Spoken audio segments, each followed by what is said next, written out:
Alright, we're going through all the mainline Final Fantasy games, and for each one, I'm picking my favourite character. Ha! More prattle. Main characters, party members, side characters, or even villains, anything goes.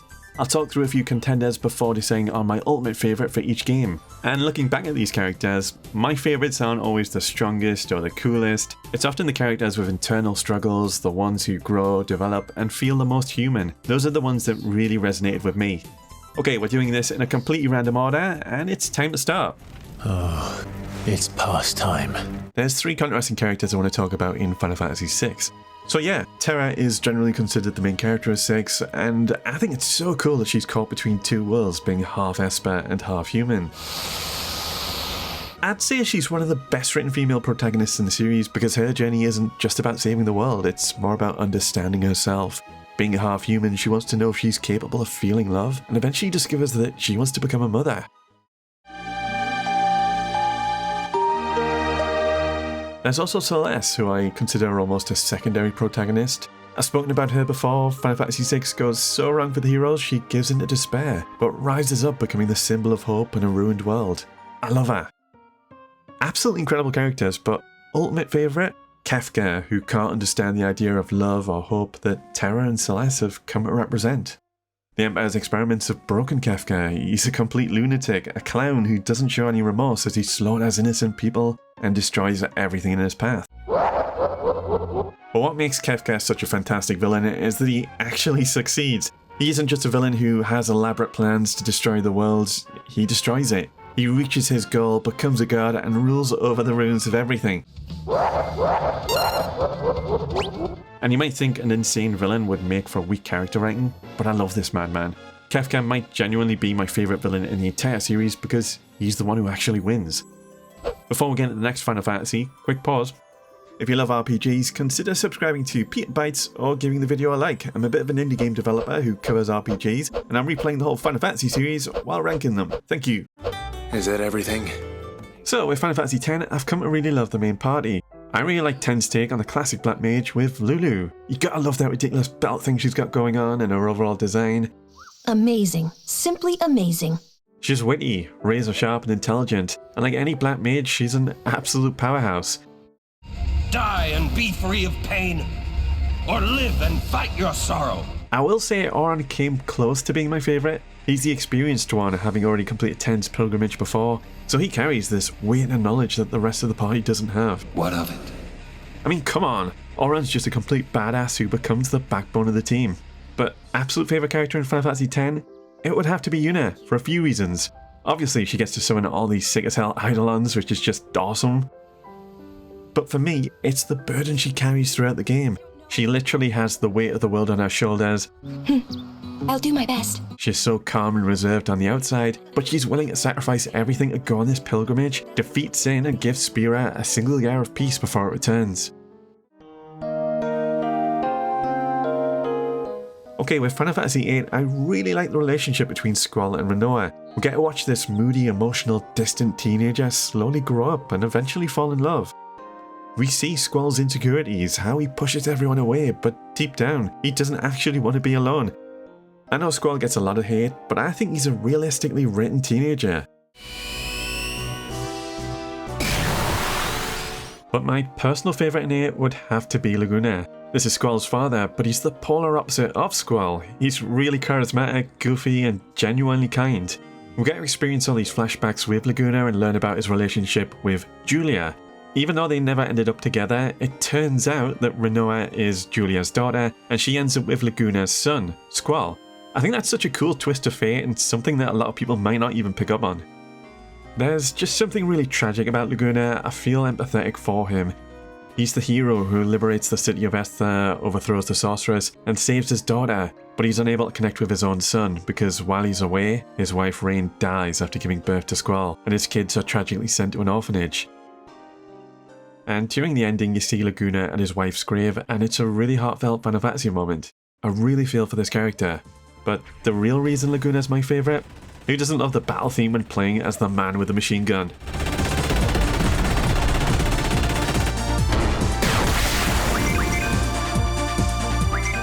With Final Fantasy 12, there's two stellar standout characters for me. First, I want to talk about Gilgamesh, one of the Empire's badass judges. Early on, he's someone who abandons his homeland, betrays his brother, and becomes the Empire's loyal enforcer, a Judge Magister. I am Judge Magister. And at first, he seems pretty evil and loyal to his new empire. As you will. But as we see some of the other judges unveil their own ambitions and agendas, you start to question what's Gilgamesh going to do. And that's what makes this character so interesting. He's someone who's made mistakes and he's carrying the weight of those decisions. You eventually get this incredible payoff, this moment where Gilgamesh turns against Emperor Vayne, fighting alongside his brother and choosing to stand by Lord Larsa's and honourable ideals instead. Yes, I will defend Lord Larsa. After everything he's done, he finally gets one moment where, while he might not be able to fully redeem himself, he can at least make things right. Even a stray has pride. That's why I really like Gilgamesh. He's complex, and I wish we got to see a bit more of Gilgamesh's story in 12 because there's so much potential here. But there is one character I like even more, Balthier. While Balthier once found himself serving as a Judge Magister as well, he eventually abandoned the Empire and became a sky pirate instead. Pirates without a sky. Balthier is an absolute treat to have in the party. He's constantly throwing out witty remarks throughout the journey, and his maxed out charisma stat makes him impossible to not like. I am the leading man. Personally, I see him as the real leader of the group, even if he's happy to sit back, let Van take that role and guide him along the way. That's just the kind of guy Balthier is. You have a lot to learn before we even get started on your thievery. And we eventually learn his father is Zeid. We get these little emotional moments where it's father versus son, and we're unable to pull him away from his ideals. Balthier is unable to reach his father. Was there no other way? Under the surface, behind all the wit and confidence, he's someone who also ran away from his past and eventually has to confront it. And that's what makes Balthier so interesting and my personal favourite. Next up is Final Fantasy 9, really strong cast of characters across the board. 9 does a great job of giving everyone little moments to shine throughout, it doesn't forget anyone. I want to mention Zeid. He's someone who goes out of his way to help everyone throughout the game. He's a great character, so it hits incredibly hard when Zeid completely loses himself after learning the truth about his origins. He has this breakdown, but then everyone he's helped comes back to remind him that he's not alone. Even though 9 has this fantastic cast of characters, there's one that sits above the rest. My favourite 100% has to be Vivi. To me, he's the heart and soul of Final Fantasy 9. This innocent black mage joins us on the journey, but for Vivi, he wants to understand the black mage is, where he came from, and who he really is. But it's like opening Pandora's box. So if you played 9, we learn that the black mages are artificial life forms created by Kuja using the mist, manipulated into becoming weapons of war, and given an incredibly limited lifespan. There's this quiet moment where we find this village of black mages hiding away from the world, and it's genuinely chilling. They don't fully understand what their short lives mean yet, but they're still trying to build a home, make friends, and live peacefully, all while death is literally looming over this village. And I have so much respect for Vivi because despite knowing his own time is limited, he still chooses to join us and fight to save the world. To me, what makes Vivi stand out even more is the contrast with our antagonist, Kuja, who also learns that his own lifespan is limited. And how these two characters react to their lifespan is really interesting. Kuja throws a tantrum, wants to take the world with him, while Vivi fights to protect life.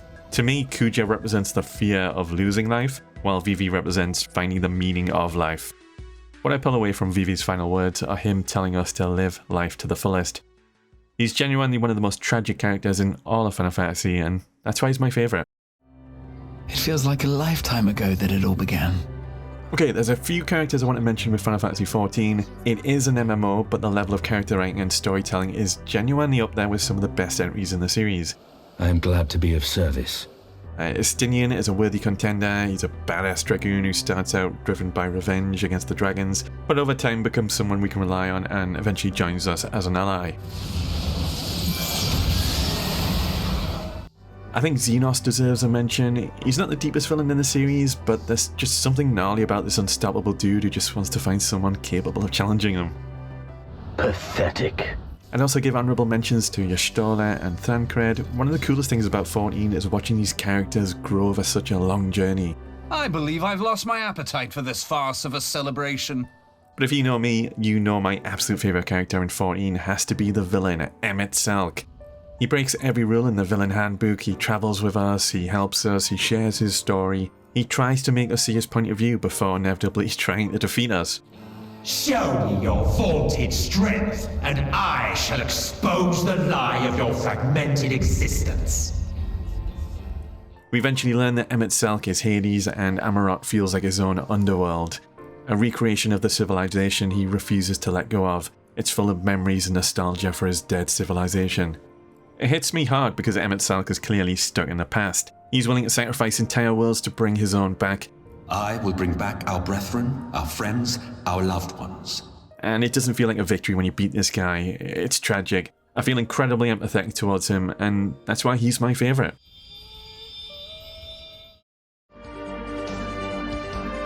Next up, Final Fantasy IV. There's a few characters I want to mention, starting with Rydia. She's such a cool character and really the first major summoner as in story character in the series. We get to see her grow from this young girl who loses everything to someone who overcomes their fears and insecurities, becoming one of the strongest members of the party.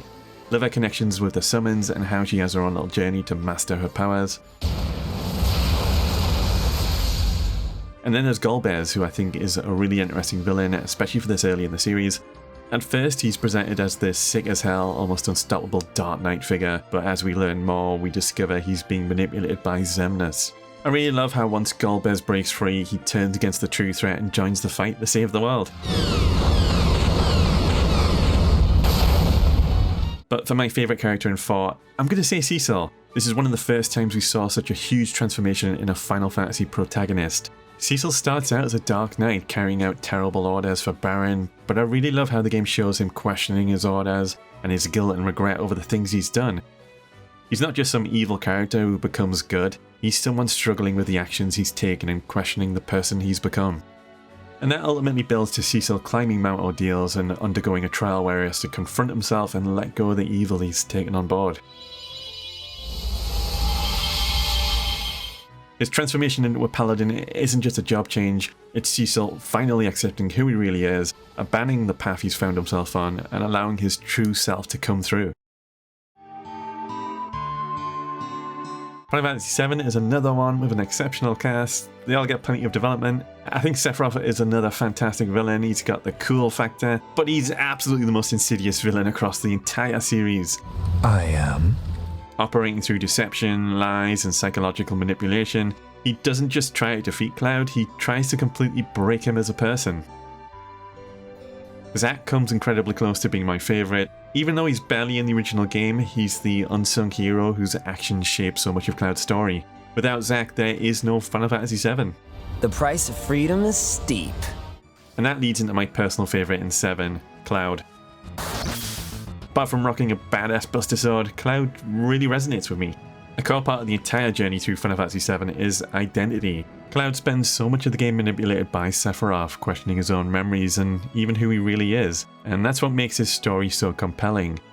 Underneath the tough guy attitude is someone who's insecure and anxious. Cloud spends so much of the game trying to live up to an ideal that was never really his. Watching him finally piece himself back together and accept who he truly is one of my favourite character arcs in the entire series. That's right. Another MMO, Final Fantasy XI. I don't think many people experience much of the story here, but if you dig deep enough, there are some genuinely great characters. One thing 11 does really well is giving each expansion a memorable companion character. I really like Lion, who helps us through the early story and Rise of the Zealot, and Parish, who accompanies us through Chains of Promethea. There are also some really cool villains across 11. The Shadow Lord is an absolute badass, and I love how the game slowly reveals that there's much more to him than just being the big evil guy. There's even this badass moment where he stands alongside us against the Archangels, who are terrifying in their own right. But my absolute favourite character in 11 has to be Zeid, a Galka from Bastuk, a quiet Dark Knight and basically Vana'diel's Batman.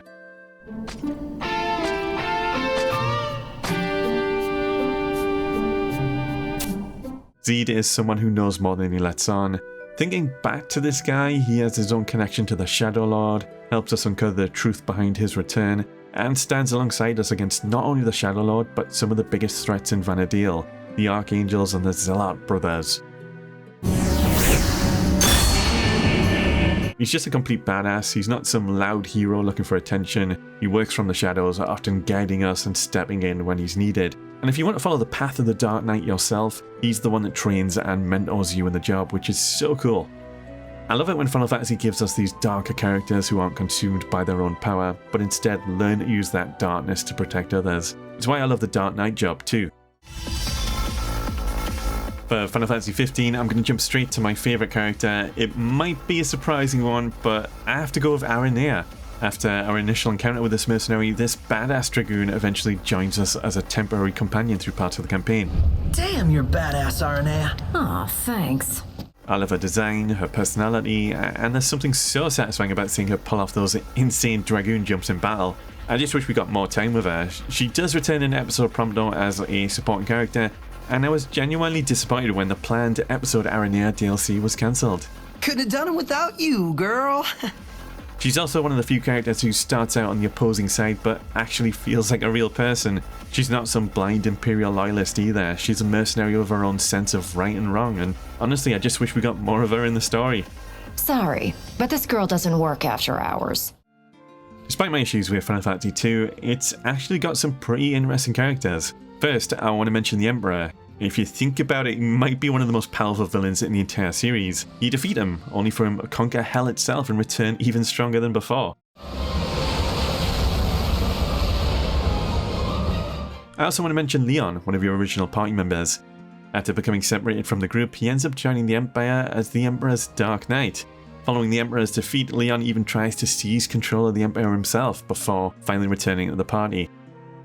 But my favourite character in 2 has to be Ricard, the last Dragoon. We find him trapped inside Leviathan, and he quickly becomes one of the party's most dependable and badass players. I love his connection to the Wyverns, especially how he takes on the last surviving Wyvern under his wing, and he ultimately sacrifices himself to save the party, giving his life to hold off the reborn Emperor. I think he's awesome, setting up the legacy of Dragoons going forward with the series, and while he's only a guest party member, he still leaves a lasting impression. So with Final Fantasy 16, I like how with a few of the characters you get glimpses of their motivations, regrets and ambitions, and that stuff definitely works for me. I think Titan's dominant Hugo is a completely terrible person. Out of my sight, witch!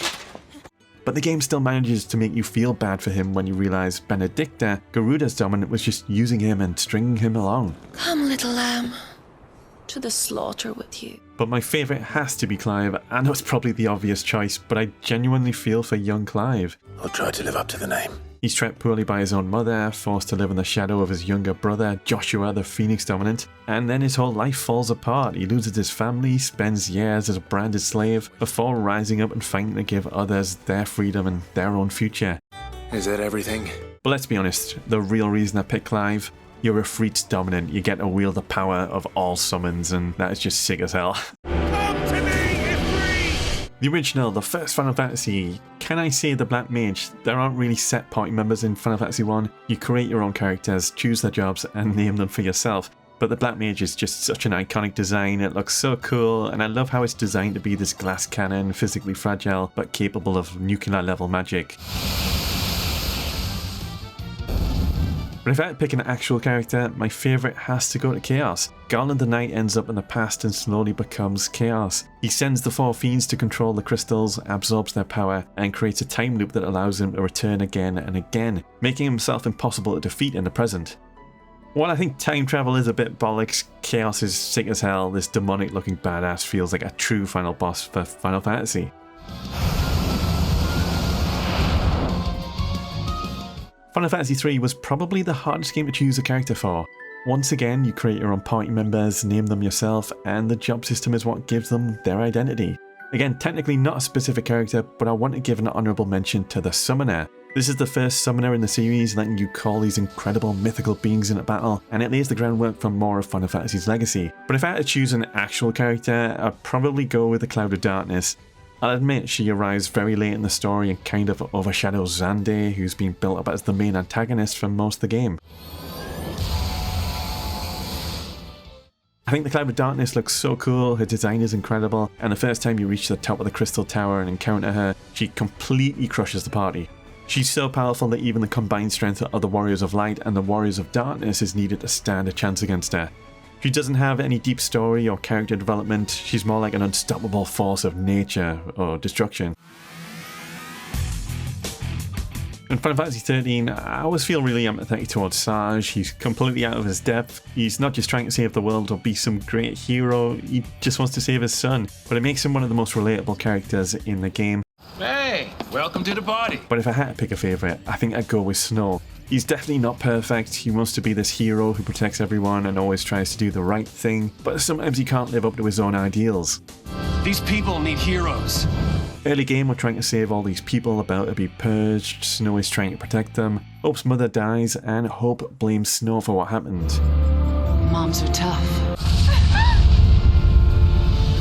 There's this entire arc where Hope is trying to get revenge on Snow, but honestly, I don't think he deserves all the hate. He wasn't completely responsible for what happened, he was just someone trying his best to save people. It's a bit messy. Maybe this is controversial, but the way I see it, Hope's mother chose to pick up a weapon and fight on the front lines. She's trying to help, but should have focused on sticking with her son. Snow wasn't the one who caused her death, but he becomes the person Hope directs all that anger towards. What I like about Snow is that he actually has to confront the gap between the hero he thinks he is and the person he really is. I can't! Right? He's not this perfect dude, he's someone who fails, carries guilt, and still chooses to keep on fighting for others. And finally, Final Fantasy V.